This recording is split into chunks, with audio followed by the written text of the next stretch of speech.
The FBI has released a newly declassified document which investigated links between the Saudi government and the 9/11 attacks. While the documents released are unable to provide a clear direct link between the Saudi officials and the attackers, it certainly fortifies suspicions of their involvement.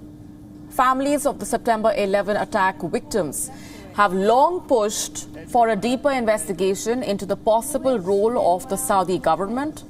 A 16-page report is the first document to be released since the president moved to declassify materials that for years have remained a secret.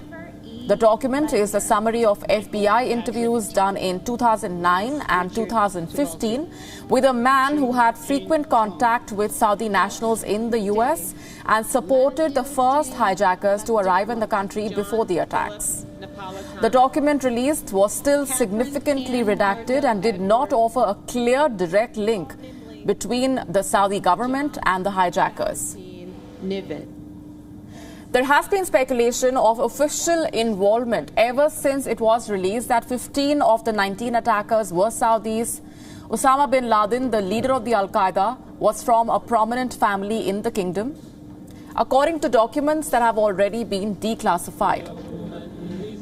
The US investigated some Saudi diplomats and others with Saudi government ties who knew the hijackers after they arrived in the US.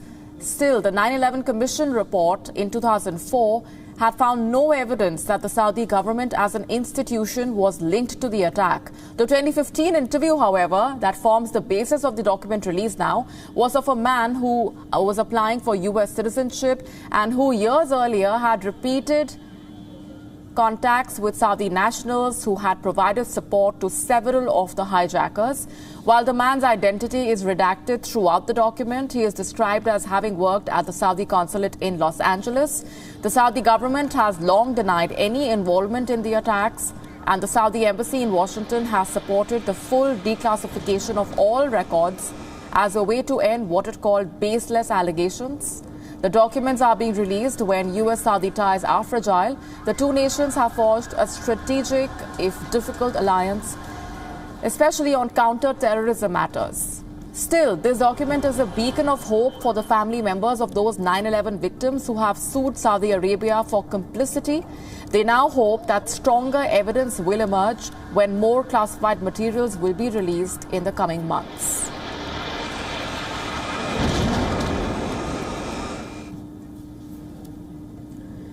Still under heavy criticism for America's chaotic withdrawal from Afghanistan, US President Joe Biden once again defended the entire process and the decisions that were made, saying there was no other way to have done it. The president made the comments while he was at Shanksville, Pennsylvania, paying tributes to the victims of the fourth plane that crashed into a field and stopped it from reaching its intended target, thought to be the U.S. Capitol building in Washington.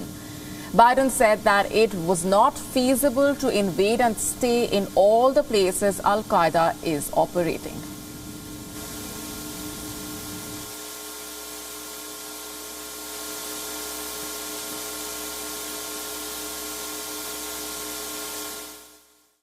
I know, look, we didn't start off this way. If you had told anybody that we were going to spend $300 million a day for 20 years to try to unite the country after we got bin Laden, after Al-Qaeda was wiped out there, can Al-Qaeda come back? Yeah, but guess what? It's already back other places. What's the strategy? Every place where Al-Qaeda is, we're going to invade and have troops stay there? Come on. Anyway, so I just think that, and again, what people are, as I read it, I'm told, 70% of American people think it was time to get out of Afghanistan, spending all that money. But the flip of it is, they didn't like the way we got out. But it's hard to explain to anybody, how else could you get out? Joe Biden's last stop of the day was at the Pentagon, where he touched a memorial wreath at the site. A series of benches have been erected representing each of the 184 victims. He was accompanied by First Lady Jill Biden, Vice President Kamala Harris, and Second Gentleman Doug Emhoff.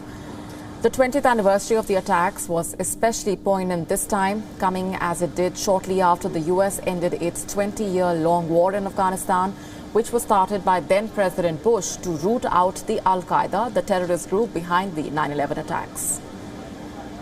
The messy evacuation of Kabul, which included 13 US soldiers being killed by a suicide bomber, has unleashed heavy criticism over President Joe Biden's actions. Former President Trump called the evacuation a disgrace.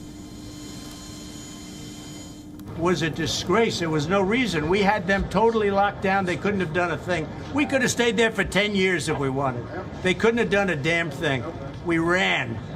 I think he wanted to run because he wanted to look good today. And I wanted that ended more than anybody and for a longer period of time. We should have never been there, frankly. We should have never gotten into that quicksand. Trillions of dollars, millions of lives if you look at both sides. But when you get out, you have to get out with honor, dignity, strength, and victory. We would have had victory. And he turned victory into a total embarrassment. I say the most embarrassing moment in the history of our country. The Taliban's lightning-fast takeover of Afghanistan also raised concerns over the future of the country, especially its women and children, prompting many to question the achievements, if any, of America's longest war. And our correspondent Chris Cuezdo sent us this report from the United States. Take a look. President Biden and First Lady arrived at the National Flight 93 Memorial in Shanksville in the early afternoon to take part in a wreath laying at the wall that bears the names of those lost. In a much more informal setting, Biden then made an unscheduled visit to the Shanksville Volunteer Fire Department to deliver Bud Light beer, where he thanked first responders who were there for the plane crash on September 11, 2001. Finally, President Biden wrapped his day at the Pentagon with a wreath-laying ceremony to honor the 184 people who died here. Biden was a U.S. Senator 20 years ago when the attacks happened. Now, as president, he's overseeing what many believe is the symbolic end to the 9/11 era, a 20-year period that saw the U.S. invade Afghanistan and Iraq in what was described as a global war on terror. This was the first 9/11 anniversary without U.S. troops in Afghanistan. For WION World is One, Chris Casquejo, VOA News, the Pentagon. WION now available in your country. Download the app now. Get all the news on the move.